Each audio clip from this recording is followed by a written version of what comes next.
الحمد لله رب العالمين ثم الصلاة والسلام على خاتم النبيين وسيد المرسلين والمبعوث رحمة للعالمين وعلى آله وصحبه أجمعين وبعد. وإذ أخذنا ميثاقكم لا تسفكون دماءكم ولا تخرجون أنفسكم من دياركم ثم أقررتم وأنتم تشهدون ثم أنتم هؤلاء تقتلون أنفسكم وتخرجون فريقا منكم من ديارهم تظاهرون عليهم بالإثم والعدوان وَإِن يَأْتُوكُمْ أُسَارَىٰ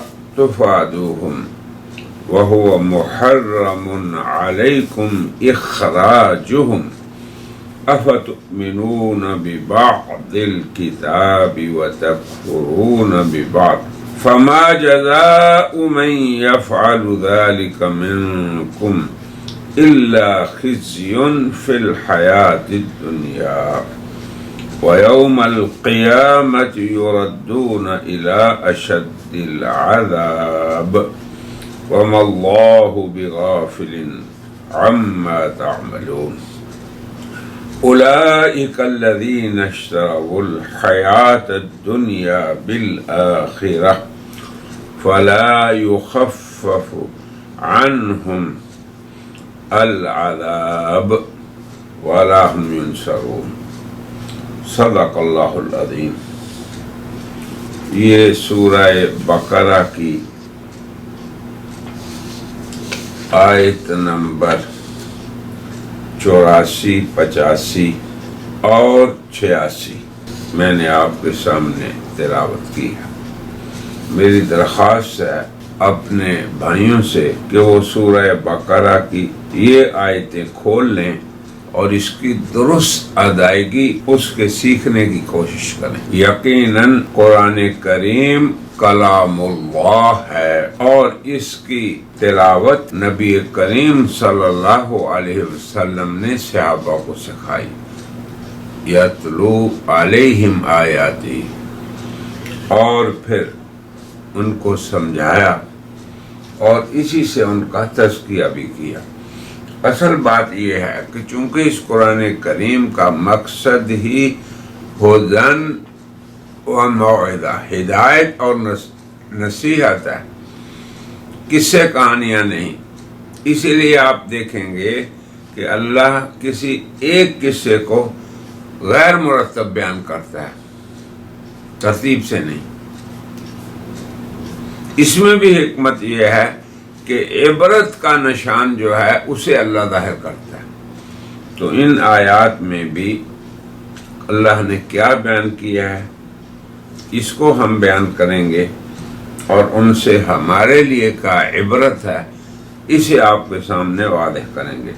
تو سب سے پہلے اس کی درست تلاوت کو دیکھ لیں. پہلی آیت یعنی آیت نمبر 84 یہ ہے وَإِذْ ذَالْ، اذ نہیں کہنا. اخذنا، یہاں بھی ذال ہے.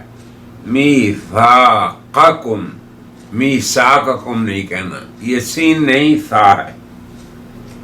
لا تسفکون دماءکم ولا تخرجون انفسکم من دیارکم ثم اقررتم، اقررتم نہیں کہنا. وانتم تشہدون. اگلی آیت 85 ثم نہیں کہنا، یہ سین نہیں. انتم ہؤلاء، یہ ثم کے بعد باقی حروف وہی اردو میں بھی استعمال ہوتے ہیں، پنجابی میں بھی، سندھی ہندی میں بھی. تقتلون، یہ قاف آ گیا تا کے بعد. تقتلون نہیں کہنا. انفسکم وتخرجون فریقا، یہ خا بھی ہمارے ہاں استعمال ہوتا ہے، اور فریقاً یہ قاف کا خیال رکھیں. منکم من دیارہم تظاہرون علیہم، علیہم نہیں کہنا، بالاسم، سین نہیں، اسم نہیں کہنا، والعدوان، عدوان نہیں کہنا. وَإِن يَأْتُوكُمْ أُسَارَىٰ تُفَادُوهُمْ وَهُوَ مُحَرَّمٌ عَلَيْكُمْ، عین کا بھی خیال رکھیں، وَهُوَ مُحَرَّمٌ عَلَيْكُمْ إِخْرَاجُهُمْ. آگے چلیں. أَفَتُؤْمِنُونَ بِبَعْضِ، بعد نہیں کہنا، الکتاب وَتَكْفُرُونَ بِبَعْضٍ فَمَا جَزَاءُ مَنْ يَفْعَلُ ذَلِكَ مِنْكُمْ، يَفْعَلُ نہیں کہنا، إِلَّا خِزْيٌ فِي الْحَيَاةِ الدُّنْيَا، حیات نہیں کہنا، وَيَوْمَ الْقِيَامَةِ، قیامہ نہیں کہنا، يُرَدُّونَ إِلَىٰ أَشَدِّ الْعَذَابِ. اب جہاں میں یہ کہتا ہوں یہ نہیں کہنا، وہ ہمارے ہاں معروف ہے ایسا کہنا. اندازہ کریں کتنے امور پہ میں آپ کو تنبیہ کر رہا ہوں، اور اس میں اصلاح جو ہے وہ کرنا ہمارا واجب ہے. وَمَا اللَّهُ، اللہ کی لام کو پر کرنا، بِغَافِلٍ عَمَّا نہیں کہنا، تعملون نہیں کہنا. اولئک الذین اشربوا حیات الدنیا بالآخرہ فلا یخفف عنہم العذاب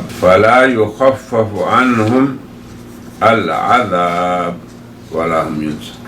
عذاب نہیں کہنا، عذاب کہنا ہے. ولا هم ينصرون، سواد ہے، یاد رکھیں، یہ سین نہیں، ينصرون نہیں کہنا. چلیں اب ان آیات کی آسان ترجمہ اور میسر تفسیر آپ کے سامنے رکھتے ہیں، غور سے سنیں.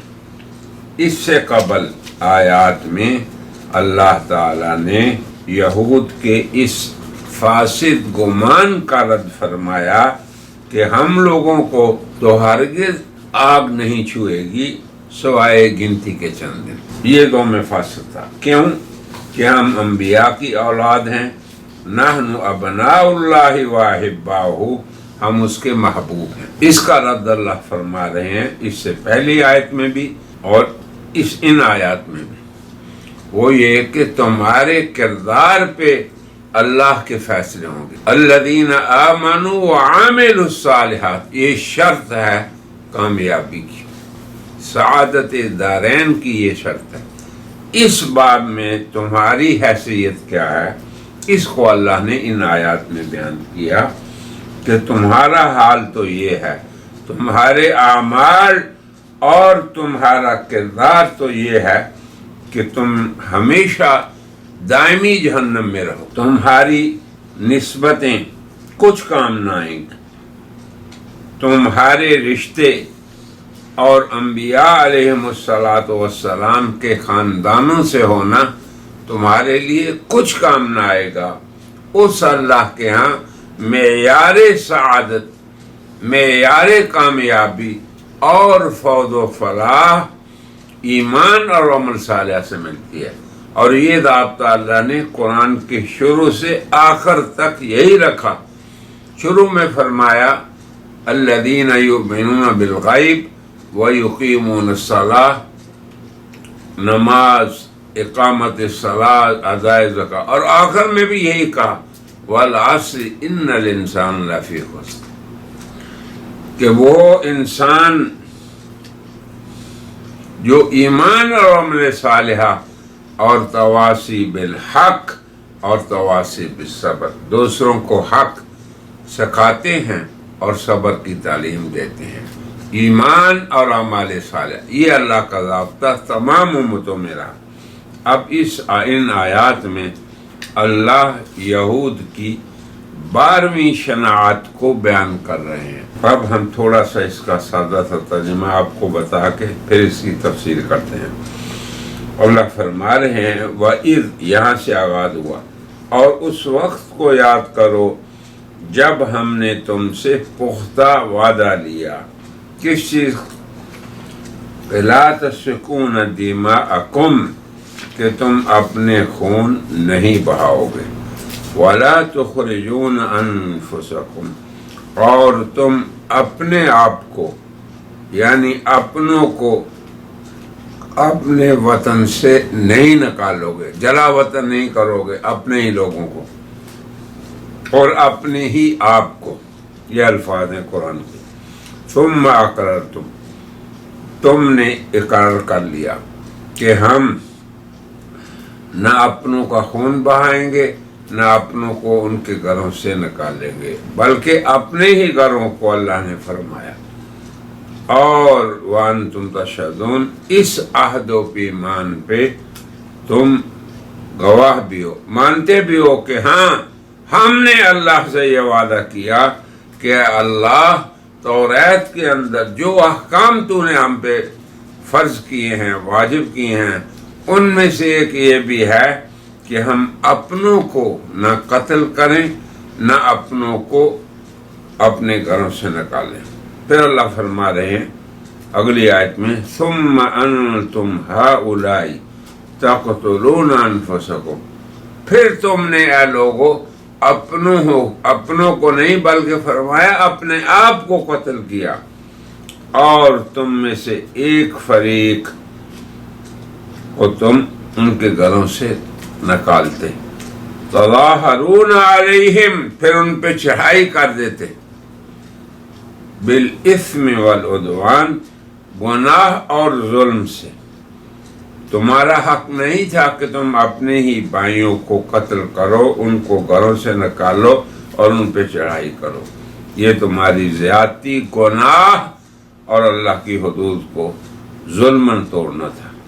پھر آگے فرمایا اور وہی لوگ وہیں یا تو مسارا، تمہارے پاس قیدی بن کے آئیں تو فادوہم، پھر ان کو تم چھڑاتے بھی ہو۔ یہ کہہ کہ اللہ کا حکم ہے کہ ہم قیدیوں کو چھڑائیں۔ اللہ فرما رہے ہیں وَهُوَ مُحَرَّمٌ عَلَيْكُمْ إِخْرَاجُهُمْ، حالانکہ ان کا نکالنا تم پر حرام تھا، تو تم چھڑانے والے حکم کو پکڑ لیتے ہو کہ تمہاری منشا اور خواہش کے مطابق ہے، اور نکالنے والے حکم وہ توڑتے ہو کہ تمہاری نفسانی خواہشات ظلم اور گناہ کر کے اور لوگوں پہ زیادتی کر کے پوری ہوتی۔ یہ دیکھیں کیسا نقشہ اللہ نے کھینچا پہلے کتاب کو توڑنے والوں پہ اور اس کے احکام پہ عمل نہ کرنے والوں پہ، پھر اس کو ہم اپنے آپ پہ بھی دیکھیں۔ اللہ فرما رہے ہیں افتؤمنون ببعض الکتاب، کہ کیا تم کتاب کے کچھ حصے پہ ایمان لاتے ہو، وتکفرون ببعض، اور کچھ حصے کو تم کفر کرتے ہو، منکر ہو اس کے۔ فما جزاء من یفعل، جو ایسا کرے کہ اللہ کی کتاب آ جائے اس کو وہ جان لے، پھر اس کے بعد پر عمل کرے اور بعد کا انکار کرے، اللہ کی کتاب کو یوں تقسیم کر دے اور اس کے احکام میں یوں تفریق کر دے کہ جو اپنی مرضی اور خواہش کے مطابق سمجھے انہیں عمل کریں، اور جس میں مشقت ہو ان کو چھوڑ دیں۔ اللہ فرما رہے ہیں فما جزاء من یفعل ذلک منکم، اہل کتاب تم میں سے جو ایسا کرے گا اس کا بدلہ کیا ہے؟ الا خزی فی الحیات الدنیا، دنیا کی زندگی میں رسوائی، ویوم القیامہ یردون الی اشد العذاب، قیامت کے دن سخت سے سخت عذاب کی طرف لوٹائے جائیں گے۔ وما اللہ بغافل، اور اللہ غافل نہیں کس چیز سے جو تم کرتے ہو، عما تعملون۔ اولئک الذین اشروا الحیات الدنیا بالآخرہ، پھر آخر میں اللہ نے کمال حکمت سے ان کا معالجہ کیا اور ان کی اس برائی کی بنیاد کو اللہ نے بیان کیا کہ بنیاد یہ ہے کہ تم دراصل دنیا کو آخرت کے مقابلے میں ترجیح دیتے ہو۔ تم نے آخرت پہ توجہ نہ کر کے اس کو بیچ دیا، کس کے بدلے میں؟ دنیا کے بدلے میں۔ یہ اصل تمام برائیوں کی جڑ ہے انسانوں میں، وہ کیا؟ آخرت سے غفلت اور دنیا ہی پہ سارا زور۔ حضور کی ایک دعا ہے، دعا جو آپ فرماتے اللہم لا تجعل الدنیا اکبر ہمنا، اے اللہ دنیا ہی کو ہمارا مقصد نہ بنا دینا، ولا مبلغ علمنا، ہمارا سارا علم دنیا پہ ہی لگ جائے، مقصد بھی دنیا اور تمام ذرائع اور علوم فنون جو انسان کو آئے ان سب کو دنیا کی خاطر صرف کرے۔ فرمایا ان لوگوں کے لیے کیا ہے؟ دنیا کی رسوائی کے ساتھ ساتھ آخرت میں شدید عذاب اور ان کی مدد نہ کی جائے گی۔ یہ تو ان آیات کا آسان سا ترجمہ تھا۔ ہم نے یہ بتایا کہ ان آیات میں بھی ان کی برائیوں کا تسلسل آ رہا ہے۔ تقریباً 11 شناعتیں ان کی اس سے پہلے بیان ہو چکی اور ان آیات میں 12ویں شناعت کا ذکر ہے۔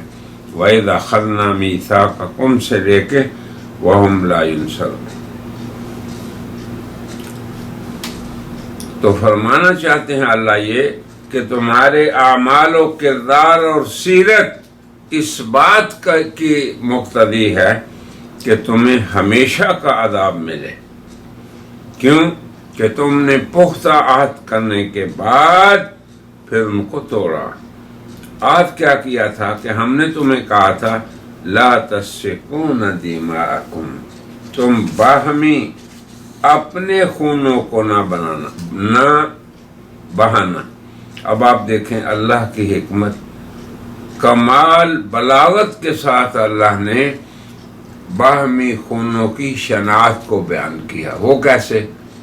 فرمایا کہ تم اپنے خونوں کو نہ بہانا۔ تو گویا جب انسان یہ سوچے کہ میں کسی رشتہ دار کا، کسی قریبی کا، کسی قبیلہ جو ہمارا ہے اس کا جب خون کروں گا تو گویا اپنا ہی خون ہوگا۔ تو امت اگر باہم خون ریزی کرے گی تو یہ انفسکم، تمہاری اپنی خون ریزی ہے۔ یہ اللہ نے ہمیں سمجھایا۔ پھر آگے فرمایا پختہ عہد لینے کے بعد اللہ تعالیٰ نے یہ ساری چیزیں تمہیں سمجھائیں اور تم کیا کرتے تھے؟ ثم اقررتم، تم نے اقرار کر لیا کہ ہاں اے ہمارے رب ہم ایسا ہی کریں گے، اپنے ہی خونوں کو نہیں بہائیں گے، اپنے ہی قبیلے اور رشتہ داروں کو نہیں قتل کریں گے، اپنی ہی امت کے افراد کی جان لینے والے نہیں ہوں گے۔ پھر اللہ فرما رہے ہیں وَأَنْتُمْ تَشْهَدُونَ، تم اس بات کے شاہد ہو کہ یہ عہد ہم نے لیا۔ پھر آگے فرمایا کہ تم ثم انتم ہؤلاء تقتلون، پھر تم ایسے ثابت ہوئے جو اپنوں کو یا اپنے نفسوں کو قتل کرتے تھے۔ اب تعبیر دیکھیں تقتلون انفسکم، یعنی اپنوں کو قتل کرنا، اپنے آپ کو قتل کرنا ہے۔ یہ اللہ فرما رہے ہیں کہ پھر تم ایسے ہوئے جو اپنے آپ کو قتل کرتے اور ایک فریق کو ان کے گھروں سے نکالتے، اور پھر کیا کرتے؟ نکلنے کے بعد جب وہ فریق پھنس جاتا، دشمن کا اسیر ہو جاتا، تو پھر تم فدیہ دے کے ان کو چھڑاتے اور کیا کہتے کہ اللہ نے ہمیں فدیہ سے چھڑانے کا حکم دے رکھا ہے، مالی امداد اپنے بھائیوں کی کرو۔ اللہ فرماتے ہیں کہ تمہیں یہ یاد نہیں وَهُوَ مُحَرَّمٌ عَلَيْكُمْ إِخْرَاجُهُمْ، جب تم نے ان کو گھروں سے نکالا تھا، جب تم نے ان کو گھروں سے جلا وطن کیا تھا اور پھر ان سے قتال کی تو یہ بھی تم پہ حرام تھا۔ کیا تم کتاب کے بعد حصے کو مانتے ہو اور بعد کا انکار کرتے ہو؟ تو بعد کو ماننے والے اور بعد کے منکروں کا حال یہ ہے کہ ان کو اللہ دنیا میں بھی رسوائیاں دیتے ہیں اور وَيَوْمَ الْقِيَامَةِ يُرَدُّونَ عَلَىٰ أَشَدِّ الْعَذَابِ، قیامت کے دن شدید عذاب کی طرف لوٹائے جائیں گے، اور اللہ غافل نہیں۔ اور پھر اس سیرت اور کردار کی وجہ کو اللہ نے بیان کیا آخر میں کہ یہ لوگ وہ ہیں جو آخرت سے بالکل غافل ہو گئے اور پورا ان کا اہتمام، علم، حکمت، دانائی، قوتیں صرف دنیا کے لیے رہ گئی۔ تو اصل جملہ برائیوں کی جڑ اللہ نے یہاں پہ بھی بیان کی اور شروع میں بھی قرآن میں فرمایا اللہ تعالیٰ نے وَبِالْآخِرَةِ هُمْ يُوقِنُونَ، میرے متقین بندے، میری کتاب سے ہدایت پانے والے بندے اور میرے مفلحین بندے، کامیابی کو پانے والے وہ ہیں جو آخرت پہ یقین کرتے ہیں۔ آخرت پہ یقین ایک مقتدر شخصیت کو، ایک قائد کو، ملک کے سربراہ کو اور ملک کے اندر غریب ترین آدمی کو بھی برائی سے روک لیتا ہے۔ آخرت پہ یقین اور آخرت کی فکر اتنا مضبوط عمل ہے یا ایک گر ہے کہ جو انسان کو لگامیں ڈال دیتا ہے، چاہے وہ دنیا کے کتنے بڑے عہدے پہ بیٹھا نہ ہو اور کتنا ہی محتاج اور غریب نہ ہو۔ یاد رکھیں آپ بھی، اللہ تعالیٰ نے یہاں بھی یہ بتایا کہ تمہاری برائی کی اصل وجہ یہ ہے کہ تم لوگ آخرت کو بیچ چکے ہو دنیا کے مقابلے میں۔ تو اب کیا ہے کہ نہ تمہاری مدد کی جائے گی نہ تمہاری سزا میں کمی کی جائے گی۔ تم تو کہتے ہو کہ چند دن، تمہارا کردار یہ ہے کہ تم دائمی عذاب میں پڑے رہو۔ تو یہاں پہ جو اہل تفسیر نے لکھا کہ مدینہ منورہ میں یہود کے دو قبیلے تھے، بنی قریظہ اور بنی نذیر۔ اسی طرح اہل شرک کے بھی دو قبیلے تھے اور وہ تھے اوس اور خزرج، اوس اور خزرج، اور ہر فریق یعنی اوس خزرج کا، خزرج اوس کے۔ اسی طرح یہودیوں میں بھی بنی قریظہ یہ تو اوس کا حلیف تھا۔ یاد رکھیں آپ، یہود کا ایک قبیلہ اور مشرک کا ایک قبیلہ، یہ آپس میں حلیف تھے اور دوست تھے۔ اور دوسرا قبیلہ بنی نذیر یہودیوں کا، یہ خزرج کے دوست تھے، حلیف جسے کہتے ہیں کہ یعنی باہم ان میں عہد ہو گیا کہ ہم ایک دوسرے کے خیر اور شر کے ساتھی ہیں، مشکل اور نرمی کے وقت ایک دوسرے کے وفادار ہیں۔ تو جب کبھی اوس اور خزرج میں لڑائی ہوتی تو ان کے حلیف وہ آپس میں ان کی حمایت کرتے، مدد کرتے۔ کس کی؟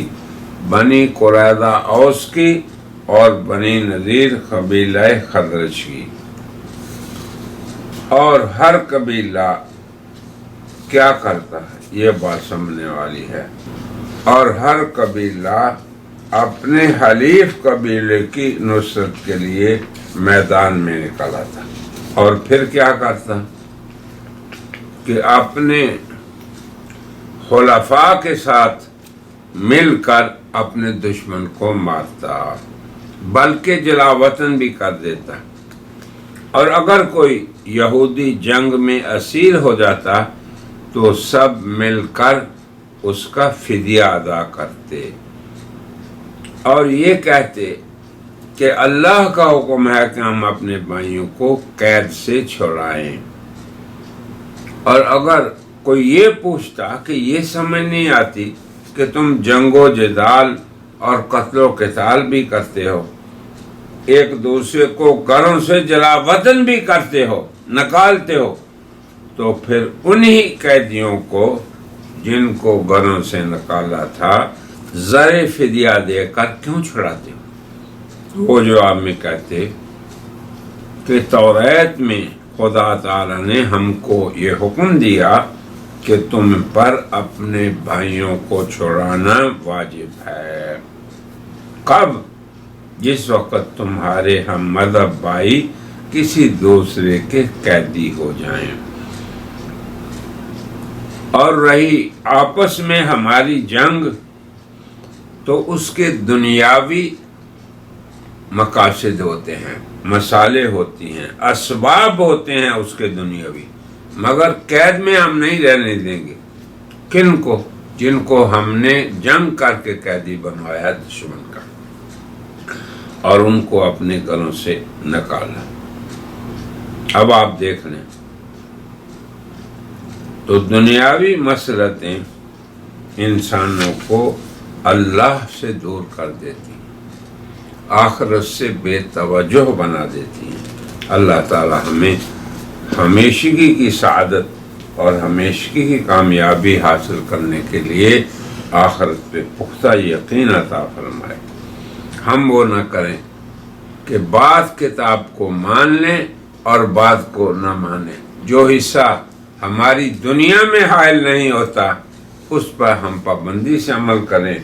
اب آپ دیکھیں، نماز آپ کو کیا کہتی ہے؟ جب آپ رشوت لیں، جب آپ دوسروں پہ ظلم کریں، دوسروں کی زمینوں پہ قبضہ کریں، تو نماز بھی آپ پڑھتے رہیں جیسے لوگ کر رہے ہیں، زکوٰۃ بھی دیتے ہیں۔ یہاں حج پہ بھی بار بار یہاں ہمارے مکہ مکرمہ میں آتے ہیں لوگ، کیونکہ ان کی دنیا حائل نہیں ہوتی، بلکہ اس سے تو ان کی دنیا اور چمکتی ہے۔ یہی غفلت تھی جن کو ان آیات نے بیان کیا یہود کے اندر۔ وہ کیا کہتے کہ ہم جو ایک دوسرے سے لڑتے ہیں یہ ہماری دنیاوی مصلحتوں کے تقاضے ہیں، یہ ہمارا سیاسی حق ہے، یہ ہمارا مادی حق ہے، یہ ہمارا اقتصادی حق ہے۔ آپ دیکھتے جائیں اور سمجھتے جائیں اللہ کی یہ آیات ویسے نہیں آئیں۔ تو جو موجب ننگو آر تھا نکال دیا۔ تو اس آیت میں یہود کی اس شناعت کو اللہ نے ذکر فرمایا جس کا حاصل یہ ہے کہ تم کو توریت میں قتل کرنے، جلا وطن کرنے اور ظلم اور تعدی میں ایک دوسرے کی مدد کرنے کا حکم تھا، مگر جو تم نے نہیں کہی۔ راہ قیدیوں کو فتویٰ دے کر چھڑانا، اس کا بھی حکم تھا۔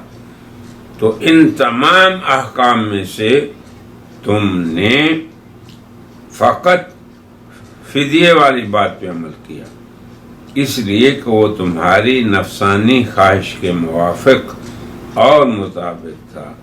تو یہ در حقیقت اللہ کی اطاعت نہیں۔ یعنی اگر ہم نے اپنا ہدف اور مقصد اپنی دنیا کی کامیابی بنایا ہوا ہے اور بیچ میں سے اللہ کے احکام پہ ہم عمل کرتے ہیں کہ وہ احکام ہماری دنیا کے ساتھ نہیں ٹکراتے، تو اللہ نے فرمایا کہ یہ اللہ کی اطاعت ہے۔ یہ تو تم اپنے نفس کی اطاعت کر رہے ہو، تم نے اپنے نفس کو اپنا خدا بنا رکھا ہے۔ افرأیت من اتخذ الہہ ہوا، تو اس نے اپنا معبود اپنی خواہش کو بنا رکھا ہے۔ اللہ تبارک و تعالی چاہتے ہیں کہ یہ یہودیانہ وصف امت محمدیہ میں نہ ہو کہ ہم اپنی مرضی سے جس حکم کو چاہے مان لیں اور جس حکم کو چاہے اس کا انکار کر دیں۔ اب آپ دیکھیں، سود خوری، سودی معاملات، ناجائز طریقوں سے خریدنا بیچنا، یہ سب کا سب مسلمانوں میں جاری ہے۔ کیا تم بعض کتاب کو مانتے ہو اور بعض کا انکار کرتے ہو؟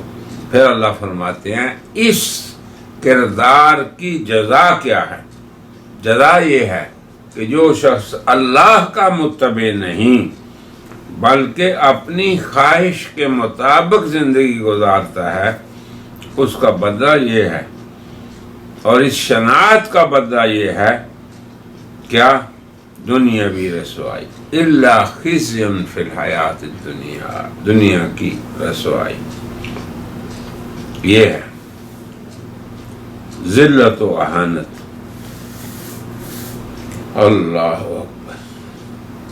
تو یہ کوئی بڑی سزا نہیں، البتہ آخرت کے اندر اللہ تعالی پھر ان کو شدید ترین عذاب کی طرف لوٹائیں گے۔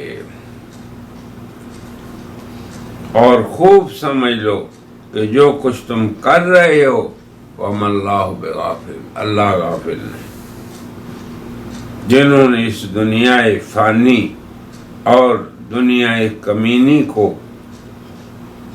اور حقیر زندگی کو آخرت کی قیمتی ہمیشگی اور دائمی زندگی پہ ترجیح دی، پھر اللہ نے فرمایا فَلَا يُخَفَّفُ عَنْهُمْ يَوْمَ الْقِيَامَةِ، اللہ تعالیٰ قیامت کے دن اس سزا کو ہلکا بھی نہیں کریں گے اور ان کی مدد بھی نہیں کی جائے گی۔